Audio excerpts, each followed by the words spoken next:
Apesar dos avanços na produção de literatura de marketing no Brasil, ainda são muitos os livros de autores estrangeiros utilizados nas nossas universidades.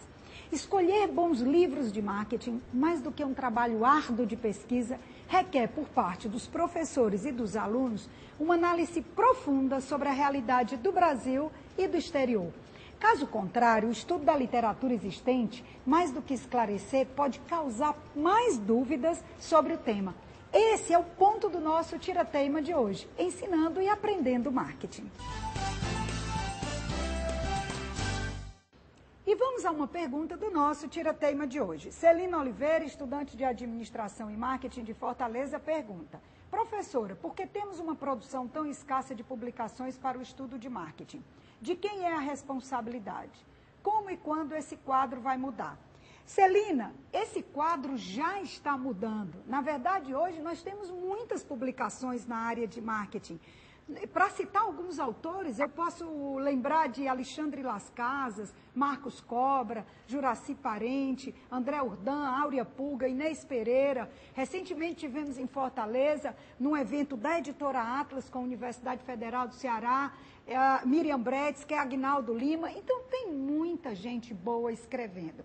O que acontece é que as universidades, na maioria das vezes, usam a literatura americana porque foi lá que nasceram os primeiros conceitos, as primeiras definições da área. Até o nome marketing, né, é um nome bem americano. Então, por isso, usa-se muito literatura americana.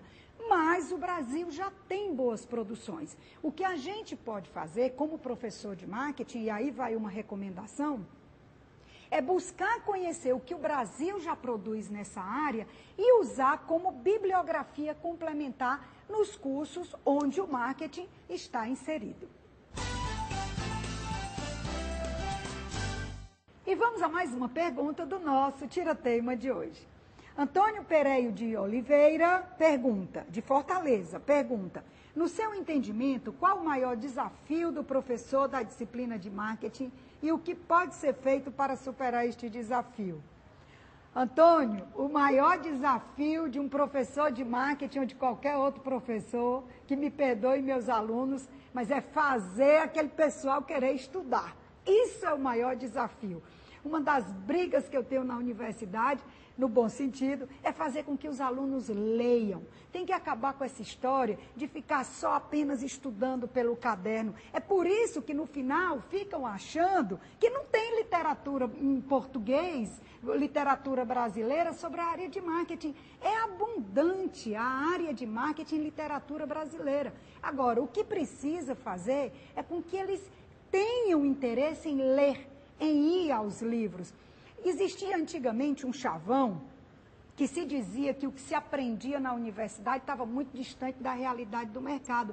Está bom de acabar com isso, isso não é verdade. A universidade se atualizou, as escolas estão se atualizando. A gente traz para a sala de aula casos da realidade brasileira e do mundo. Nós estamos num país globalizado, num mundo globalizado, onde falar de uma empresa nos Estados Unidos, no Japão, na Suécia, na China ou no Brasil, todo mundo entende, porque nós estamos falando de marcas que são conhecidas no mundo inteiro. Agora, o grande desafio é esse, é fazer os alunos se interessarem por essa literatura. E aí, como vencer esse desafio? É papel nosso. Fazer tarefas que os levem à leitura, fazer tarefas que façam com que eles exponham o seu pensar crítico sobre determinado assunto e assim despertar neles o profissional de marketing que pode estar adormecido. E vamos a mais uma pergunta do nosso Tira-Teima de hoje. Paulo Henrique Sá, estudante de administração de Fortaleza, pergunta: professora, nas bíblias do marketing que estudamos, o Brasil sempre aparece como um país subdesenvolvido e que não paga suas dívidas. Até que ponto isso influencia na percepção da nossa realidade e na prática do marketing? Paulo Henrique, você perdoe, mas eu também vou discordar um pouquinho. Eu acho que a literatura do mundo não trata o Brasil como um país subdesenvolvido e que não paga suas dívidas. quando a literatura estrangeira cita o Brasil, geralmente cita com empresas que são modelo. A HSM, por exemplo, é uma empresa citada por autores do mundo inteiro como uma empresa modelo na área de produção de conhecimento e na área de produção de eventos. Então, algumas empresas já têm esse realce. O Brasil tem mudado muito o seu perfil e a sua imagem lá fora. Agora, a segunda parte da sua pergunta é que é relevante de fato.